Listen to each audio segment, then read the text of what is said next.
গোপন সূত্রে খবর পেয়ে জাল নোটসহ দুই ব্যক্তিকে গ্রেপ্তার করল মুর্শিদাবাদের সালাদ থানার পুলিশ।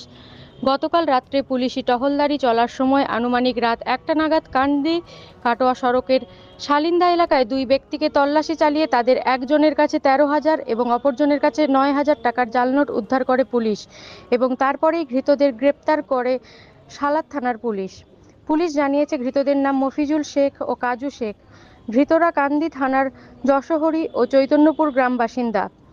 ধৃত বেশ কিছুদিন ধরেই জাল নোটের চক্র চালাচ্ছিল বলে পুলিশের কাছে গোপন সূত্রে খবর ছিল, আর সেই খবরের ভিত্তিতে পুলিশ ওই অভিযানে নামে এবং দুইজনকে গ্রেপ্তার করে আজ কান্দি মহকুমা আদালতে 7 দিনের পুলিশি হেফাজতের আবেদন জানিয়ে পুলিশ কান্দি আদালতে পাঠায়।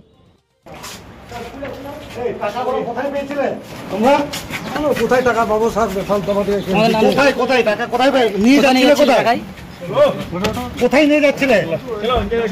হ্যাঁ, এই কোথায় নিয়ে যাচ্ছিলে টাকাগুলো?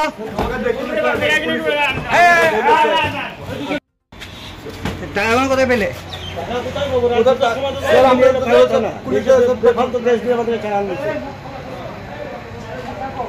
কত টাকা ছিল তোমাদের কাছে? তাহলে অ্যারেস্ট করলো কেন তোমাদের? ফালতু তেল ভরতে গেছে এর জন্য। গাড়িতে তেল ছিল না, তেল ভরতে গেছে পেট্রোল পাম্পে। বর্ধমানে আপনি ক্যামেরা ফুটেজ চেক করেন। টাকাগুলো কোনো টাকা নাই স্যার। কালকে আমাদের সেখানকার ফুটেজও কোর্টে শো হবে, দেখবে।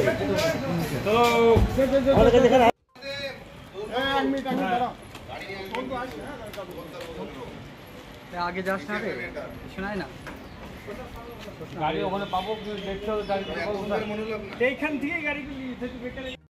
আপনাদের শহর বেলডাঙ্গা ফুলবাস্তলায় ফার্নিচার জগতের একমাত্র প্রতিষ্ঠান শুভ bedding and steel furniture, Phulbastala, সাঁকুর দক্ষিণ দিকে, আমতলা রোড, বেলডাঙ্গা, মুর্শিদাবাদ। শোরুমে পাচ্ছেন নামি দামি ব্র্যান্ডেড কোম্পানি শোকেস, আলনা, আলমারি, sofa, dressing table, dining table, tea table, computer রাখার টেবিল, চেয়ার, কার্লন সিলিপল গদি এবং ফার্নিচারের যাবতীয় সামগ্রী সুলভ মূল্যে